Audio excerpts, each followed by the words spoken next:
Two. What's happening, folks out there? Welcome to episode number 4 of Listen in 3D, where we discuss, dissect, and debate the music and the world of hip hop and other genres. I'm your boy, Justin Reed, aka Too Tall for You Fool. And I'm Netta, aka Wondrous Net. And together we are Team 3D. So, first and foremost, call to action if you like this content, definitely like the video, definitely comment, share it around. And if you're not subscribed yet, what are you waiting for? Subscribe. And if you want to help us out even further, ring that notification bell and you'll get notice of when all our videos go live. Whatever platform you're on, definitely subscribe to us there and get notifications on when we go live on whatever platform you're listening to us on. So, Team 3D, discuss, dissect, and debate. And with that being said, before we get into what we're 3D in today, Netta, how you been? I've been pretty good. I can't complain. How about you? I've been good. I've been good. Excited about this CD, that album CD, whatever you want to call it, that we're about to review today. So, with that out of the way, what are we discussing today?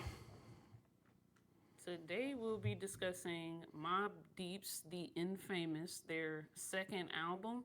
It was released on April 25th, 1995. It was certified gold on June 26th, 1995.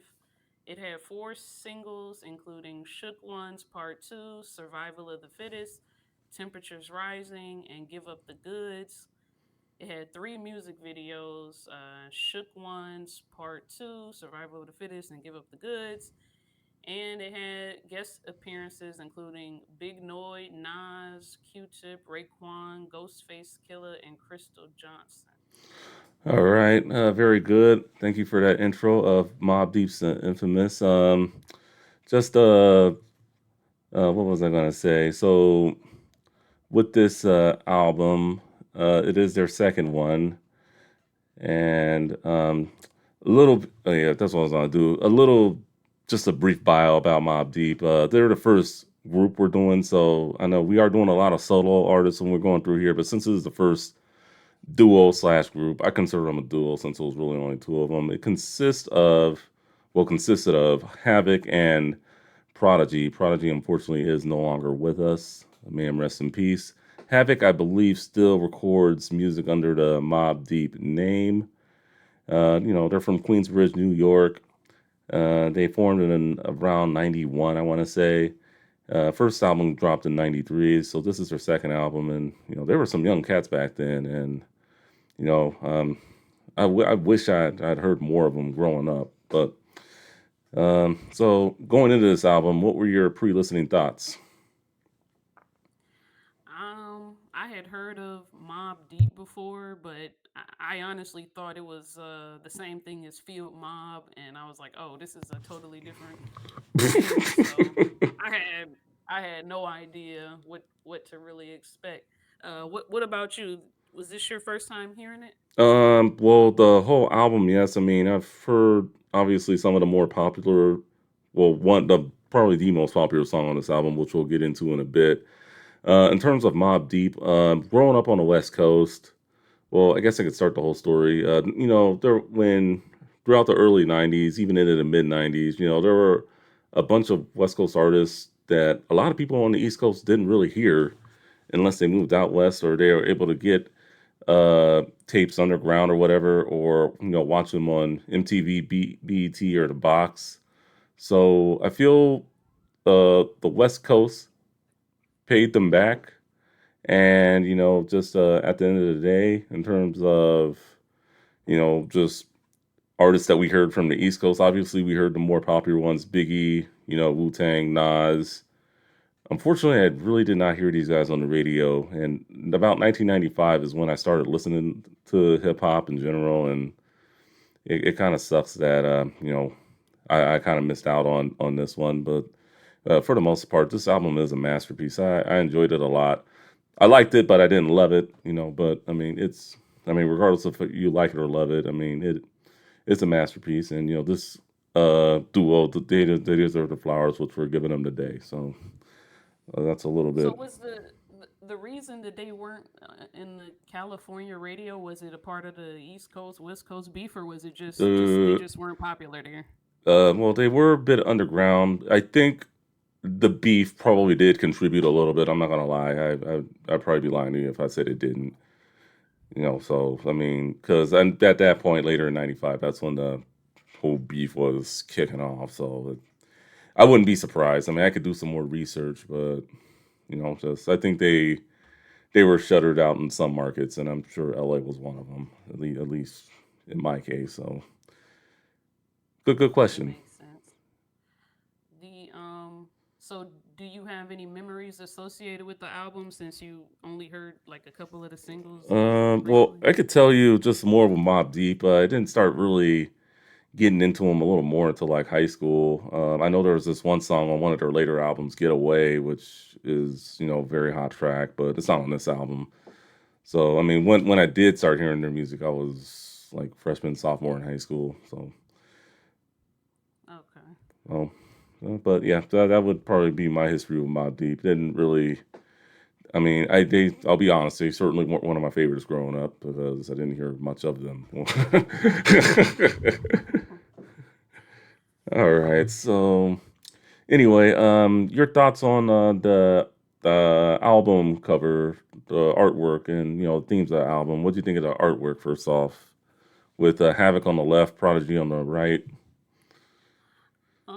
I guess it was pretty basic, a simple picture of them with a little picture of them and their crew at the bottom. Yeah. I thought it did kind of mesh with some of the themes of the album because a lot of the album was talking about um, never be scared, do not be scared, even though it's very scary. Don't be scared.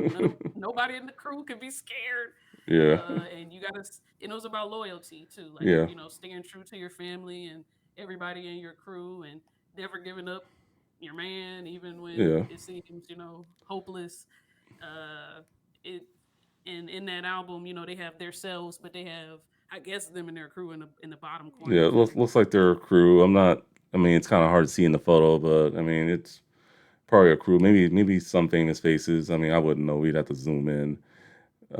I mean, for me, I think yeah, the artwork is just them and their crew. Pretty simple for the most part. Nothing like out of the ordinary, I don't think. And then themes of the album. Just one thing that really stood out to me. The titles of the songs, like the start of your ending. The first song, and then the final song, "Party Over." Just I think those were very well placed tracks. Other themes, just that they're very great storytellers from listening to their music. Definitely, really got to be paying attention to a lot of their lyrics. I had to kind of sit on this one a little more just to get a lot of the themes out. But I mean, for the most part, they're very good storytellers. Don't underestimate them as storytellers at all, people. If I was impressed with the storytelling too. I mean, they're getting very detailed and telling you what's happening from the time mm, they before they yeah, do the crime to why they're doing the crime to after they get locked up, what they're yeah, thinking. They take different perspectives. On one of the songs, they took a different perspective of the first verse. yeah. Um, they're very paranoid about this girl called me. Maybe she's trying to set me up. And then in the Oh, second verse, they're the one doing the doing the setting up, yeah. and it's just very interesting. Yeah, yeah, they're definitely very clever, in their music and their message. So, I definitely got to give it to them with that. So, what is the best beat on there? Like going through the album, what do you think the best beat or beats were? I found the beats overall for the album were very I guess simplistic, so it was hard for me to choose. But I guess I Mm. went with QU Hectic. Oh yeah, that For was a good one. the most interesting beat to me. Which one did you like? Well, obviously, Shook Ones was a very good beat. I think I sent you the article. It's like one of the top 50 beats of all time. very very good beat. Shook One's Part Two, excuse me. And we'll get into the expansion slash cuts. I mean the instrumental later, but yeah, I thought that was a very good one. And then also one of the singles, "Give Up the Goods." Well, I thought was also a very good beat. It was like very up. I think it was a must upbeat song, probably on the whole album, in my opinion. So I thought that was a good one. Um, all right, so with that, let's discuss some of the singles. So, which one do you want to start with in terms of singles? Pick one, anyone. Um, how about Survival of the Fittest? Okay, Survival of the Fittest. I think if I were to rank the singles, I'd probably put that one third. Survival of the Fittest. It was, definitely telling another story, but I mean, um, but it was just the two of them, and for the most part, I think they really killed it. Had that, the beat was good. What were your Yeah, thought? What were your thoughts on Survival of the Fittest? And well, and the music video, I thought was a little just. I thought I mean, it was the mid '90s, so I don't really expect too much from these videos, but wasn't my yeah. favorite video. Wasn't. It was I don't know, I guess a pretty standard video from the 90s. I did like the way they were using the angles. They're like Yeah, the camera is down at them and they're like yeah, wrapping up upward from the camera. It seemed like a very 90s kind of yeah. It thing seems to like a me. lot of groups and artists did that in the '90s. Yeah, yeah. I'm like, where did that come from? Who said that that's the thing to do? But it actually looked cool. Yeah, Um, yeah, it did. but I like the survival of the fittest. It was more of the like, we're living in a war zone, but you better be Mm, tough or else you're gonna get, yeah. ugh. But Yeah, all right. I'm it was glad you liked it. Let's move on. What were your thoughts on Temperature Rising? That was another single. That was the only single that had no music video, well, at least none that I could find. I don't think there was a video, but what do you think of the chorus? Crystal Johnson. That was one of her appearances on the album. I really liked it. I tend to like any song that got has good singing on it. I really like that. That's the R&B in Um you. yeah. I like that he was just on a first verse and the second one just like being like very detailed. I don't know, it felt like something he actually probably experienced before. He's saying like wondering who's snitching got me losing sleep at night, and he's just telling the story of, at first the guy's on the run and he's calling him and saying, everybody's saying you did it, I'll never snitch on you, and how to get away, how to flee. And then in the second verse he's like talking to him while he's in jail and trying to encourage him. Oh yeah, um that was Prodigy on the second verse there, but yeah, just yeah, it was it was a good song for the most part. Like the singing was good.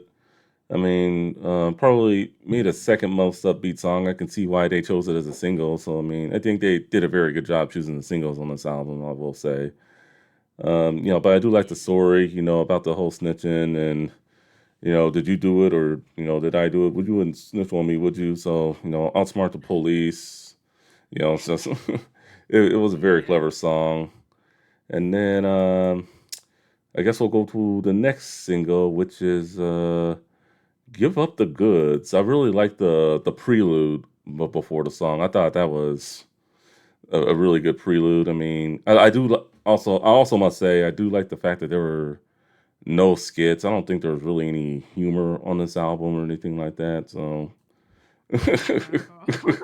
it was it was very serious, and I yeah, was surprised when he said on one of the songs like, "I'm only 19," and I was like, "What?" yeah. I really like this song in particular. I like the verse where I'm trying to tell these young ninjas crime don't pay. Excuse my language, but yeah, they looked at me and said Queens ninjas don't pay. So play, do your thing. So I mean, I really like that first verse from Prodigy, I believe it was, and the video also. I think of all the music videos, I think it was probably their most laid back. And then Big Noid, I think he really came through on this song and any track that he was on the album in general. But yeah, I think he made a great appearance there. So I really like the Big Noid's verse on this song. Uh, Yeah, I liked him too. I like when he said, "I'ma have it till I'm laying dead and gone with it." And I like when he said, "Even pack the heat when I go to see my PO."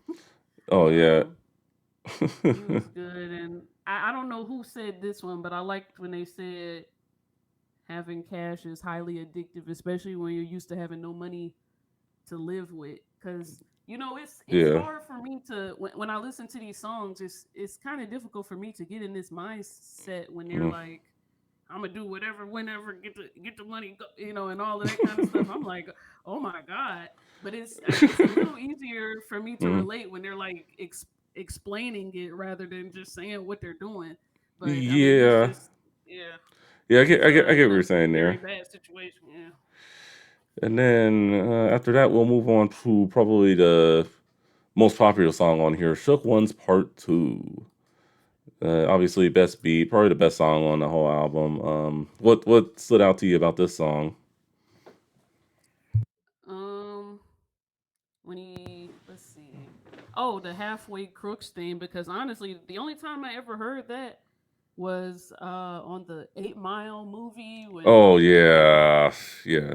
I think that's when a I lot of people first heard it personally, because like I oh said, just I mean, and me, because I'm probably thinking that's probably the first time I heard that beat also myself, because like I said, like maybe like Mobb Deep's later stuff I was able to hear, but like their earlier like mid '90s East Coast stuff, I didn't really hear a whole lot of that. I'm just being honest with you. So, but uh the beat is a great freestyle beat. I don't care what anyone says. If you want to freestyle, there you go.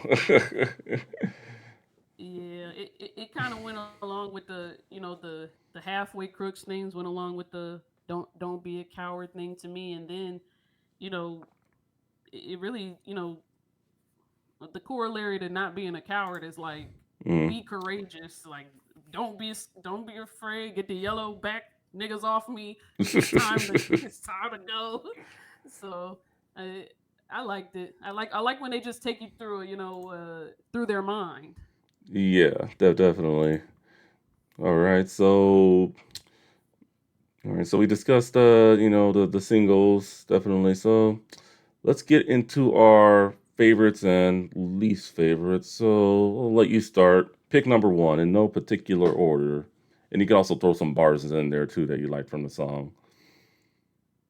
Yeah, one of my favorites was Temperature Rising, and Temperature honestly, rising. I almost hate when I listen to it, and then the ones that I pick are the singles because I'm like, damn it, Well, it's I not picked cheating. It's not. I don't think. not cheating, but I don't like when the one that I like is the single because I'm like, oh man, Yeah. how they particularly pick the singles to be commercial, and I'm like, god Yeah. damn it, I love this commercial music, but I really did. I just Yeah. liked it. I liked the temperature rising. I Yeah. liked the singing on it. Yeah. I I see like the what storytelling. you're saying there. I mean, me not listening to this album in the '90s. I mean, because what I've been doing, I mean, unless it's an album I know, like our previous episodes. If it's an album I've never heard, I'll just listen to it, and then after that, just do some research, see what the singles were, see what music videos they had. So, unfortunately, I'm looking at my cheat sheet here. Temperature Rising was not one of my picks. But my first pick was another single, "Give Up the Goods."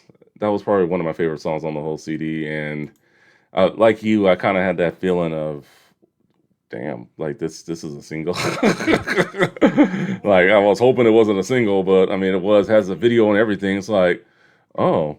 But I mean, particularly, I really like Prodigy's first verse in that one, especially the "Crime Don't Pay" part, and then Big Noid. Like I said, he really killed it on that second verse. Definitely. So that was one of my picks there. So what is your second one? I liked Eye for an Eye Eye because I for an just like eye. the whole their theme of like loyalty and staying true to your man and just I'm trying to look for my notes on it, but I really liked Eye for an Eye. What did you think of Eye for an Eye? Eye for Eye, I thought was a really good song. I mean, definitely, you had Mobb Deep, you had Nas on there, you had Wake Raekwon. I think it's definitely like the best song. I mean, because I know there was like another big collab later on the CD. I think it was the best of like the whole like with two or more guests, if that makes sense. So, but I mean, I really like the Nas's verse on there, and Raekwon also kills it on there as well. So I thought it was a good story, good thing. Definitely speaks loyalty if you listen to the whole song in deep. But once again, Eye for Eye was not one of my picks. I'll go with I thought it's it's kind of good to. Yep, you there? I'm sorry, my thing is lagging. I didn't hear you, but I thought it was good for. I don't know. You hear all of the I'll kill you, I'll shoot you, and all that Yeah, kind of stuff. But I like when they talk about who they care about and who they love and what yeah. they're willing to do for the people that they love. I like that. All right. So yeah, so I guess my second pick. I'm on my. I think going back to you now. Cause did I do? Oh, I was doing my second pick. My second pick is "Party Over," the last track, and I thought that was just so. I just love the lyricism on that one. You know, hey Noid, it's on you. What you gonna do? Whatever, party's over. Tell the rest. So So I mean, I love that. I thought that was very good, and you know, Big Noid once again comes through on this song. He kills it, and Prodigy also really kills it. Prodigy's a very talented guy, and one thing I do have in common with Prodigy is we actually do have the same birthday, November 2nd. I don't know if you did any further research on him, but I thought that was pretty cool.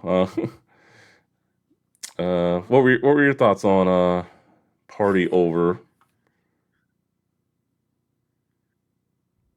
I liked it. It was an interesting metaphor for what they were describing, but I liked it. It was, it was again with the theme of loyalty. They said, "My done in trouble, I'll beat her on the double." I said, "Oh, that's excellent." All right, we're on song number three. What is your last pick of songs you liked, or your top three? Um, Survival of the fittest. Survival of the Was Fittest. probably yep. Um, I know it's your third favorite single, so not the Yeah, best, but yeah. It's not the next song I want to share, but yeah, it's not.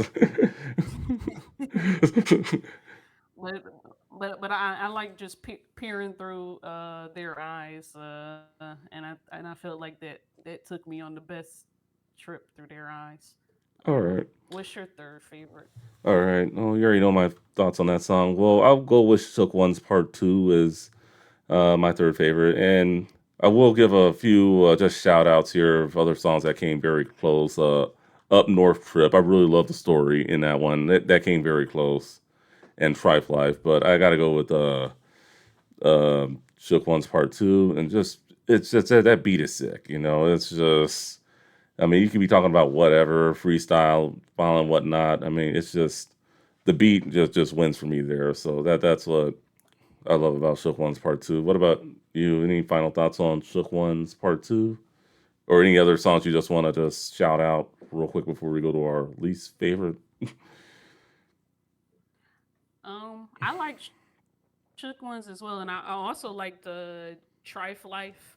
I Hmm. mean, talking about like the paranoia Yeah. of living that kind of life, even though it's gangster and fun or whatever. It also comes with a sort of paranoia, Hmm. and I like the other one you named too, but I can't remember what you said. Up North Trip. Oh yeah, yeah. That You that make that that one yeah. make one slip. Yeah, you're going up north. Yeah. I like that. Yeah, that was a good song. I like that one a lot. If we were doing a top five, that would definitely be in the top five. All right, least favorite. What do you got? I didn't care for the prelude when he's like I got heat. I'm selling drugs. I'm abusing drugs. I'm robbing. So don't get me confused with other niggas. I was like, holy. But also it was, I think it was like the second or third song, so I didn't really Oh yeah. Oh, that it was the second track. understand. Yeah, so I was like, I think it was leading Jesus. into Survival of the Fittest. Yeah, I Yeah, think. I guess I get it. I get it in the context of the rest of the album, but when I first heard it on that second track, I was like, I was taken aback. I'm like, Jesus Christ. Yeah, I mean, I think the preludes were okay. I think the first one was a little out there. I like the second one a lot. Just Step Prelude, that was all right. And then the one where I think Big Noid got shot, leading into the Cradle of the Grave song, I thought was pretty clever too. In terms of songs, I didn't really care too much for Right Back at You. I know it had Ghostface Killer and Raekwon on there and Big Noid, but I just felt the song was just a little like boring. It could do without. I mean, that's just my opinion. I know um, other people may have loved it, but for me, that song just wasn't the greatest. And was there any song in particular that you didn't care for too much, or did you love them all? I didn't love them all, but I did pretty much like them all. I Hmm. mean, there wasn't one I really Disliked. didn't care for. I just didn't like Oh, the prelude. oh, yeah, the prelude. Okay, so yeah, prelude. All right, fair enough, fair enough. So we go into the expansion. So in case you listeners or watchers don't know, there is an expansion version of this album. It has Shook One's Part One, The Money version two, and Lifestyles of the Infamous. I only gave these songs like kind of one listen. I think the best one for me had to be probably Shook One's the Part One version. Did you like any of the expansion tracks or? I liked I actually liked all of them, but I was like, I understand why they kept off Shook One's Part One because it was kind of the Yeah, same vibe as Part Two. It would have been a little redundant if they put yeah. it on, but I really liked the Lifestyles of the Infamous. I All would have right, put that one on the album just because it seemed like just a different kind of vibe. all right. And then of course, along with those three tracks, they also have instrumentals of Shook One's Part One and Part Two. So, any freestylers out there, if you wanna rap to one of the best beats ever made, there you go. All right. So anyway, recommendations. Obviously, anything during that time coming out of the East Coast, anything from Nas, Wu Tang Clan. I think Big Noid had an album a little later on. Though those would be great, but I want to highlight two Wu Tang members in particular here. Raekwon, only built for Cuban Links, which I believe came out in 1995. That would be one recommendation. Ghostface Killer's Iron Man that came out in '96. That would also be a recommendation. And then if you're looking for some more cuts from this album, Mobb Deep, and the name of the album it's the infamous Mobb Deep, and it's their 1994 recording session. So they had like a lot more material for this album. So if you want to dig into Mobb Deep's catalog even deeper, definitely give that a go. It was to this CD. I think all the infamous cuts come on the second CD, if I'm not mistaken. So a lot of great listening there. All right. So closing thoughts on the album. Are you taking any of these tracks back to your everyday playlist? I think temperatures rising. I think I will probably listen to many more times. All right. All right. What about you? Are you adding it to any of yours? Yeah, I already have actually. Definitely. Give up the goods, party over, and I'm probably gonna put North Trip and Shook Ones Part Two on some of my other playlists also. So yeah, so I guess four songs I'm bringing back with me. I mean, like I said, I didn't love the album, but I liked it enough to the point where I'd bring some tracks with me back. All right. So anyway, with that being said, let us know in the comments below. What did you guys think of this album? If you've listened to it, what are your favorite tracks? What tracks did you not like? Let us all know in the comments. Once again, I'm Justin, aka Too Tall for You Fool, And I'm Netta, aka Wondrousnet. and you've been watching or listening to episode number 4 of Listen in 3D. We will be back at you very soon with some more content. Later.